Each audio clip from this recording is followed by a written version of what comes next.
The Bible was corrupted, disproven in 4 minutes. People say the Bible was corrupted, but that claim usually sounds stronger than the evidence behind it. If by corrupted you mean scribes made copy mistakes, then yes, of course they did. That is true of every ancient handwritten text. But if by corrupted you mean the Bible was changed so badly that we no longer know what it originally said, that claim falls apart fast. Textual criticism exists precisely to compare manuscripts and recover the earliest wording, and that is exactly what scholars do with the Bible. First, the Bible is not preserved in one secret manuscript, but in thousands of witnesses. Encyclopedia Britannica notes that for the New Testament, the chief text critical materials include Greek manuscripts from the 2nd to the 15th century, of which some 5,000 are known, plus early translations and quotations in early Christian writers. That matters because corruption is much easier to hide when you have only one late copy. It is much harder to hide when you have thousands of manuscripts, early translations in multiple languages, and church fathers quoting the text across centuries.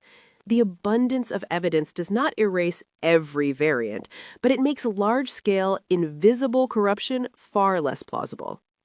Second, variants do not prove corruption, they prove we can see the copying process.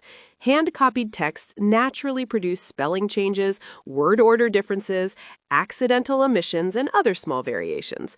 That is exactly why textual criticism compares readings and weighs them. A copied text with 0 visible variants would actually be more suspicious because it would suggest we had too little manuscript evidence to detect anything. The existence of variants is not proof that the Bible was lost, it is proof that the manuscript tradition is rich enough to examine. Scholars do not hide this, they study it openly. Third, the Old Testament was not wildly rewritten in secret. The Dead Sea Scrolls are crucial here. Britannica reports that the Dead Sea Scrolls date from roughly the 3rd century BC to the 2nd century AD, and that about 100 of the manuscripts are biblical texts, covering the entire Hebrew Bible except Esther. That means we possess biblical manuscripts far earlier than the medieval copyist skeptics often assume. The scrolls did not reveal a completely different Old Testament. Instead, they gave scholars earlier textual witnesses that illuminate the transmission of the Hebrew Bible.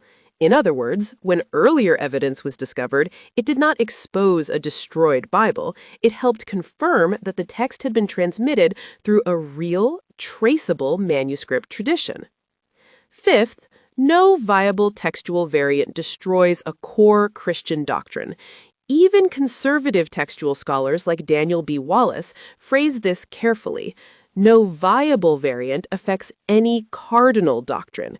That means the major truths of the faith, Christ's deity, resurrection, the Trinity, salvation, the gospel itself, do not hang by a thread on one disputed line. You can acknowledge textual variation without surrendering the substance of Scripture. So, here's the case.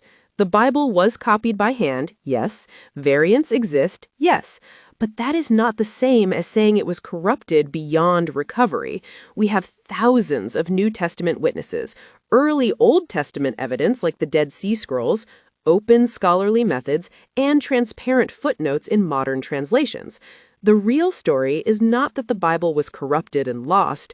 The real story is that the text has been preserved through a massive, examinable manuscript tradition.